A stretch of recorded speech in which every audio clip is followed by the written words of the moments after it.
Hi, this is Stu Turgel, your host for The Phoenix File, a weekly news magazine and community conversation with the people and programs making a positive impact on the quality of life in our community. In 1983, the Sudan Civil War produced a mass exodus of 20,000 children, mostly young boys. They fled on foot in small groups, walking for months facing gunfire, wild animals, and starvation to seek refuge in Ethiopia and Kenya. These became known as the Lost Boys of Sudan, who spent most of their childhood in refugee camps before being resettled in the U.S., where most found new homes in Phoenix. On tonight's edition of the Phoenix File, I'll talk with Kuol Awan, Executive Director of the Lost Boys Center for Leadership Development. He'll share the extraordinary story of the Lost Boys of Sudan and how his center is helping turn refugees into tomorrow's leaders for the newly formed Republic of South Sudan. Stay tuned for the Phoenix File, coming up next right here on Radio Phoenix, where the Valley comes to talk, sing, connect.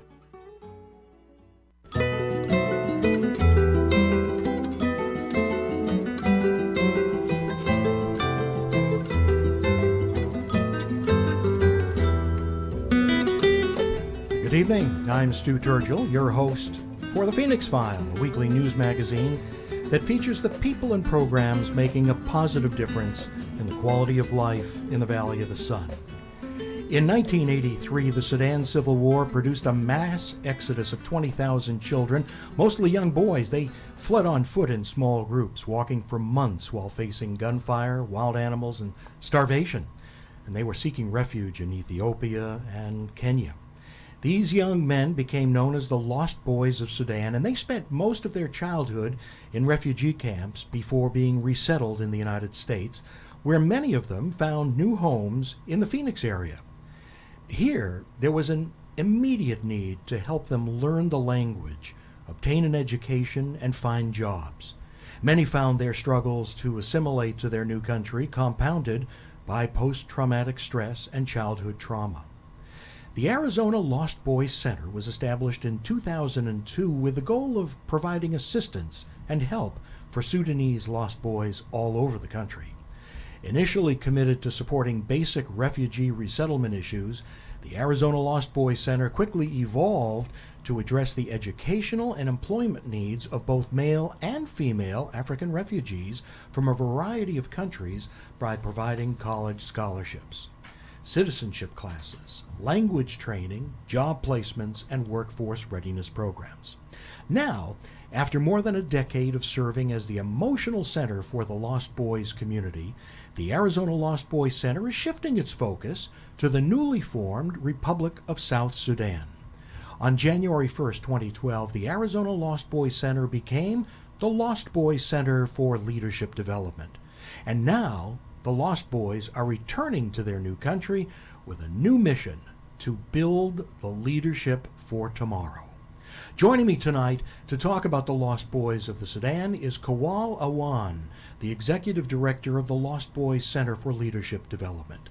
Kuol was born in a small village called Chir in southern Sudan.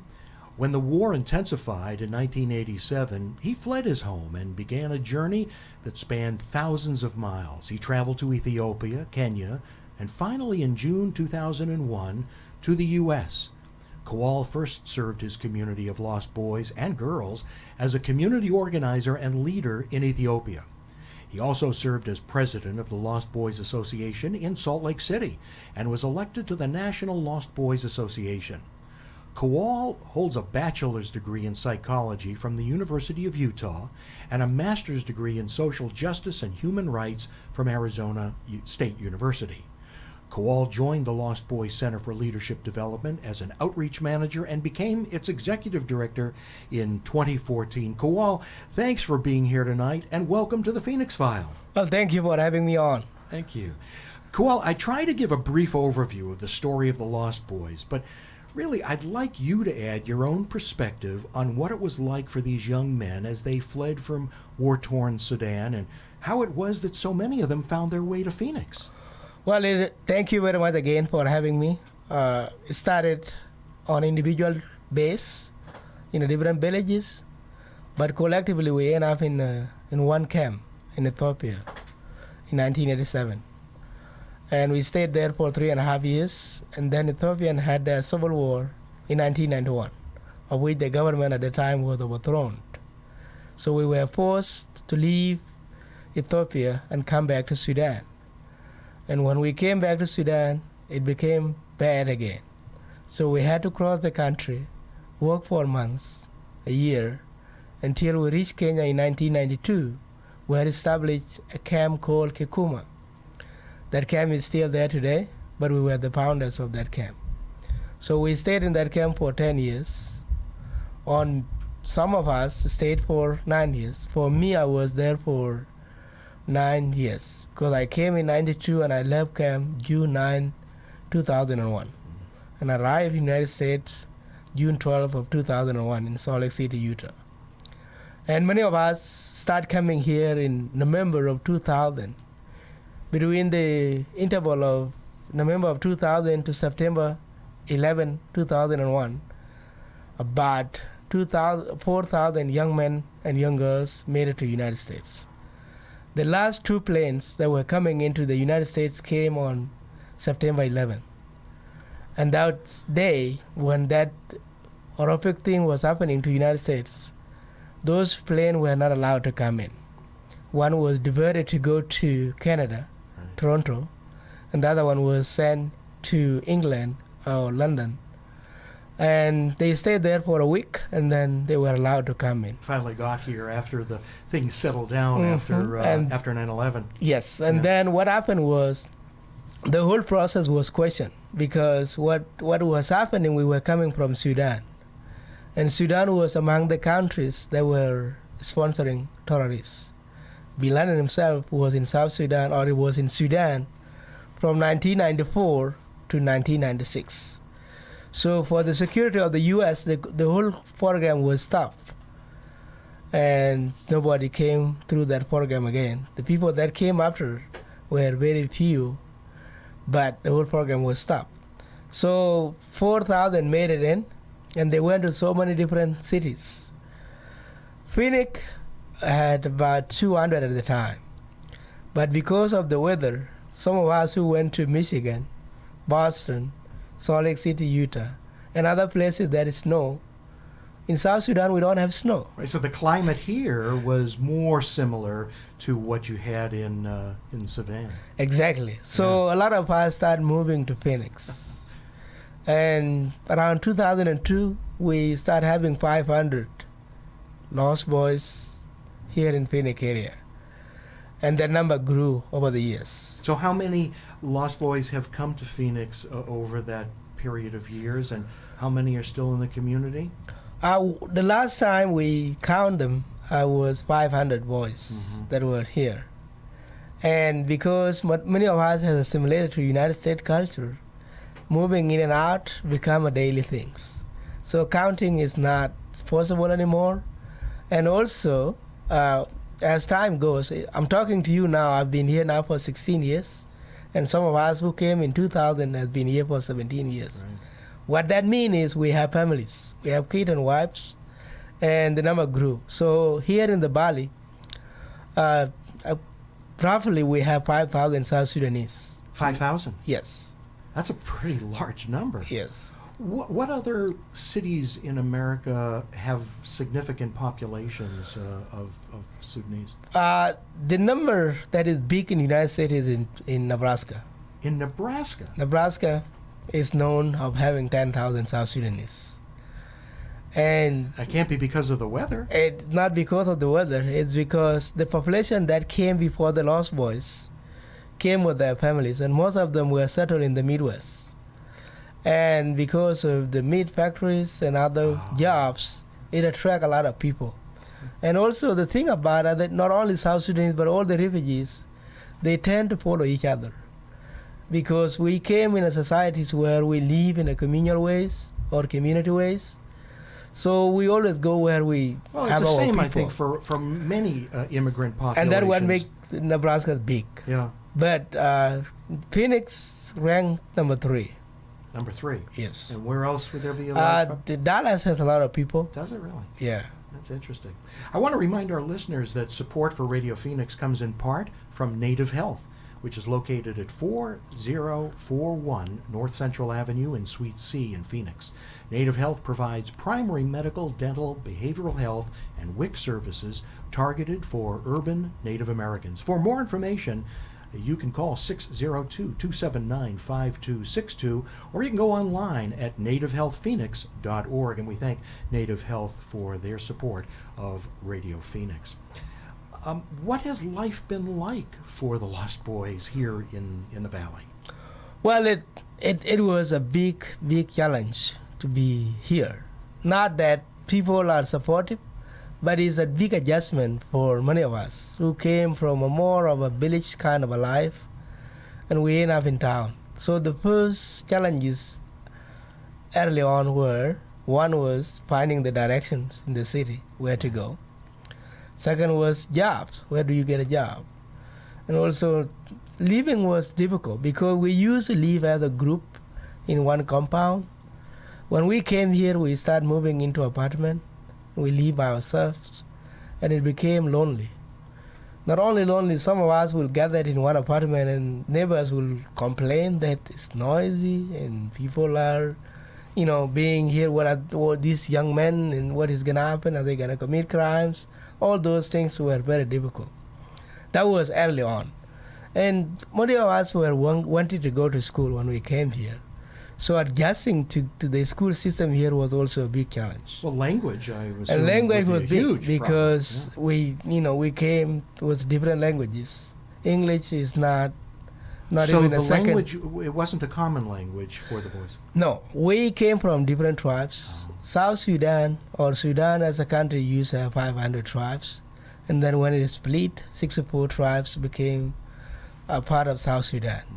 So we don't speak the same language. So we use Arabic, the broken Arabic or the street Arabic as our language of common speaking.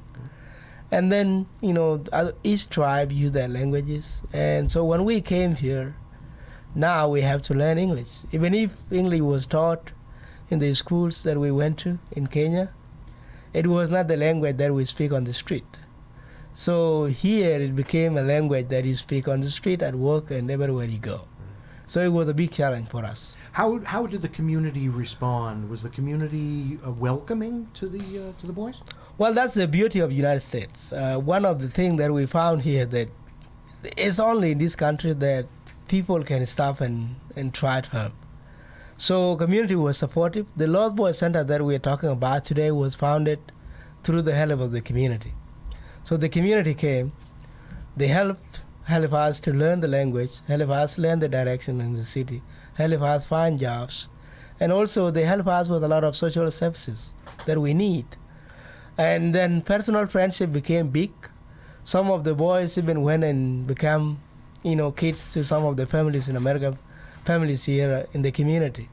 So Lost Boys Center was founded through the support of the community financially, through the volunteer, through anything that they can do to support the center. So the community was welcoming. That's great. We're going to take a short break to listen to a couple of messages. And when we come back, more of my conversation with Kuol Awan about the Lost Boys Center for Leadership Development. You're listening to The Phoenix File. I'm Stu Turgel, and this is Radio Phoenix.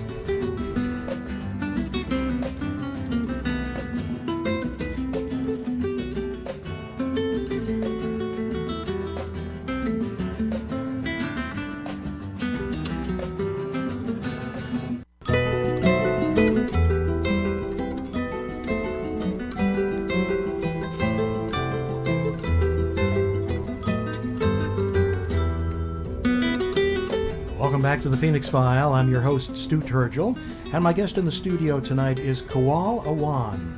And now more of our conversation about the Lost Boys Center for Leadership Development. Kuol, while I was doing some research for tonight's show, I was actually disturbed to read about the lost girls who, unlike the boys, were placed with surviving family members or adopted by other Sudanese families.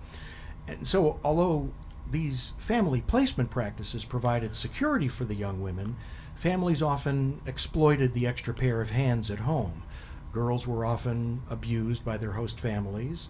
sometimes sadly raped by other refugees during activities such as fetching water or food rations, and even occasionally sold as brides for profit. It's a hard thing to imagine.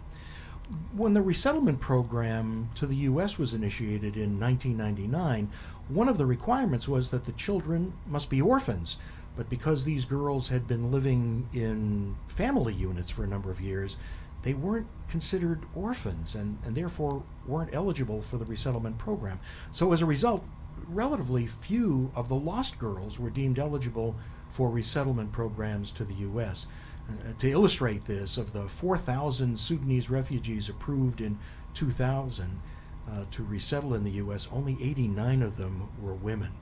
So this seems like a terrible inequity. Has the plight of the lost girls changed over the years? Well, to kind of give you a little bit of overview of what happened to the girls through the process is that we came from a culture whereby girls are considered as certain things. Second class. Yeah, not only they are second class, but they get married and then dowries are considered, the wealth for the family. So that's sometimes, you can look at it like, they kind of seen as commodities sometimes. So when we went to the camps, the first camp that we were in, they were sent to go and live with the families because they were not allowed to live with the boys. And in that process, what happened is exactly what you mentioned in the statement you read, that they live with people that are relative to them and some that are not. And they end up getting married at an early age. Sometimes they will be forced to marry people that they don't like. And even sometimes, they end up getting raped, like you said. But in that culture, rapes is not something that people talk about a lot because it's considered as certain things for them. So that didn't allow the girls to be able to move freely, and they were not allowed to stay with the boys. As we moved to the second camps that we were in, their number actually was diminishing because they were not, they get married and they move on with people who have married them or people that has, being asked to live with them. And so their number kind of diminished. And when we came to Kakuma, where the process of coming to the United States became relevant, you cannot even find them. They are in the community, and they just assimilated. They assimilated, and they don't even see themselves as part of the Lost Boys group. But the effort done by the UN and the people that were working, they were able to get that 89 girls to come with us. So when the 89 girls came with us, they came as underage. So they went and lived with American families as in foster home. And with that, you can read the math. 4,000 and then only 89 the ratio is almost 0 to 1. Right. And so they get married to some of the Lost Boys. Some of them are still single today. And some of them move on quickly. So they're not visible in the community, but there's few of them that are here. The girls that made it to the United States, they did well. Some of them went to universities and they got their masters. And they're doing well. And some of them, they didn't go to school. They get married as quickly as possible when they got here. And their struggle is still continuing in one way or another. So that's the plights of the girls. But it has become better. Yes, it has improved. It has improved. It was an unsettling story that I learned about as we're getting ready for the show. Well, now let's shift gears a little bit, and I appreciate your kind of giving us the context for how the Lost Boys made their way to the United States, and in particular to the Phoenix area. Well, let's shift now and talk about the Lost Boys Center for Leadership Development, which is a really exciting advance, an exciting new development for you. How did it evolve, and what is its mission and its vision? Well, the vision of the center, in the beginning, as you put it early on, we already talked about it, that it was help the Lost Boys assimilate to American culture. And after assimilation, or after we kind of integrated into the community, the question became, how do we make a difference in the place that we live? Because what happened to us is still happening to other kids. So many of us were thinking of going back. And going back not possible quickly, but I think helping while you are here is the quick thing we can do. And going back means going to South Sudan. To South Sudan, which is a new young country. Yes. that was founded in 2011. Right, 2011. It's hard for us to even think about that, but just in those very short years, a new nation was born. Yes, and what you can see with all the bad things that had happened to the Lost Boys, you can also look at it in a positive way and say these are the only people who are lucky enough to get education that people back home don't have. So going back became relevant. So personally, as a head of the center, I was in South Sudan in 2011 for independence of South Sudan. And that was the time whereby the Lost Boys Center was, I would say it was almost finishing the mission of integrating the Lost Boys into the resettlement and the integration into this country. So the next thing was, what do we do? And when you had to reinvent yourself. Yes. And when South Sudan became independent, and all of us are talking about that good things, it became that we wanted to go back and help. So the mission became clear that we wanted to go back and teach the leaders to be good leaders, especially the young people. So the goal was to build a center in South Sudan that can help train the leaders to be the leaders of South Sudan, whether back in South Sudan or here in the United States. And we start building the center. We have a wall that is built in South Sudan right now, and we have a center there. And also on top of that, we said, okay, we start having our own kids here in Phoenix area for them to be relevant in American culture. They are kids that were born here and they are American, but at the same time, they are second generation of South Sudanese. That's right. They need to know and help South Sudan. So we established programs that we do here in Phoenix area with the kids. Like last July, which is yesterday, on the 15th of July, we went to North Arizona with the 21 kids for camping. And we were there for 4 days. And what we were doing there is just kind of training them how to be good leaders, how to look back to the country that they left, and how to assimilate two cultures. Because what is happening here in America, I, as South Sudanese, I teach my kid to be South Sudanese in my house. When he goes out to the American system, he's taught to be American.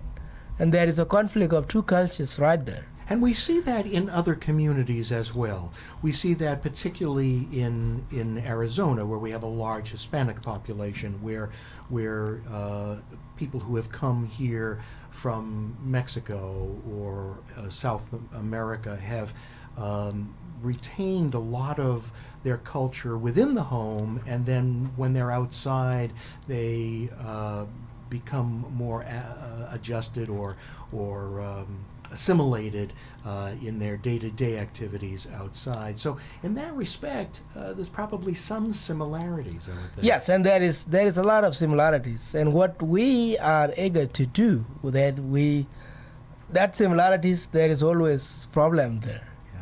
Because the kids will go and pick up what they get outside of the home, and then they start fighting with the parents.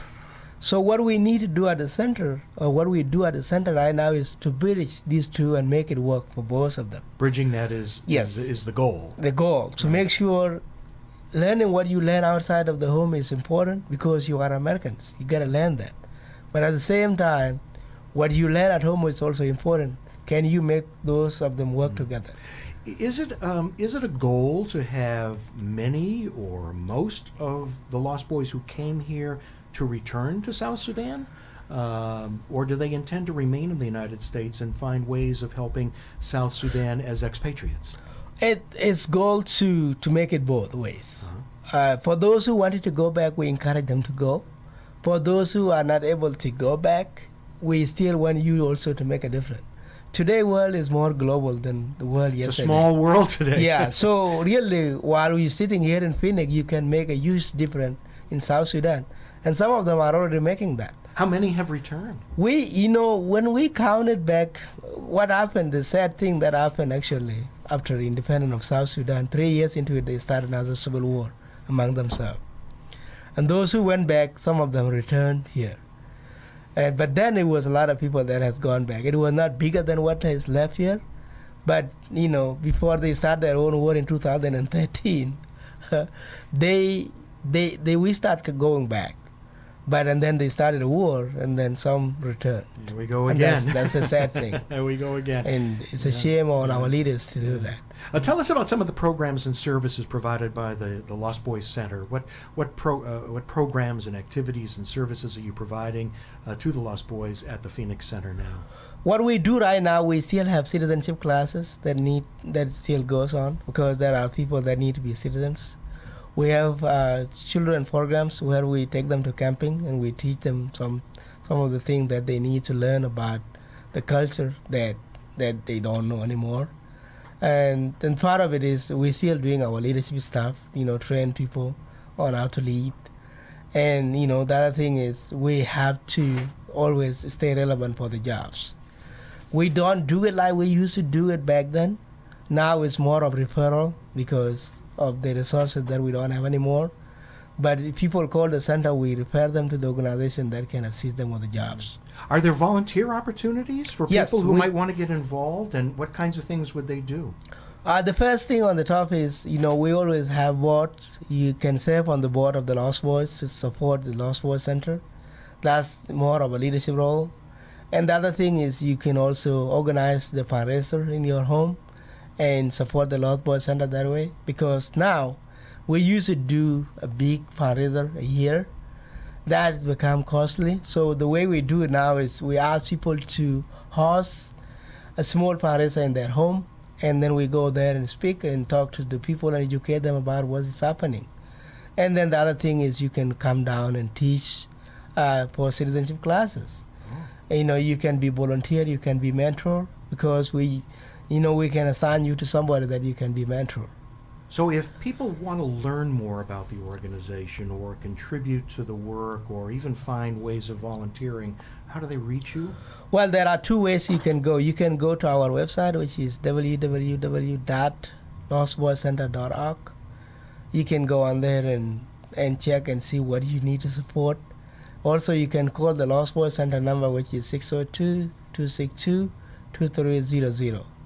And from there, you can also be called back or leave a message. And you can also go on our Facebook too, which is Lost Boys Center. And you can mingle with us there. Kuol, the story of the Lost Boys is bittersweet, but still very inspiring. I want to thank you for sharing the story of the Lost Boys and the Lost Boys Center for Leadership Development. And thanks for being here tonight on the Phoenix File. Thank you very much for having me. My pleasure. Well, that's our show for this week. Thanks again to my guest tonight, Kuol Awan of the Lost Boys Center for Leadership Development. Join me next Tuesday at 6:30 when my guest will be Lloyd Asato of the Asian Pacific Community in Action. Until then, thanks for listening to the Phoenix File. For Radio Phoenix, this is Stu Turgel.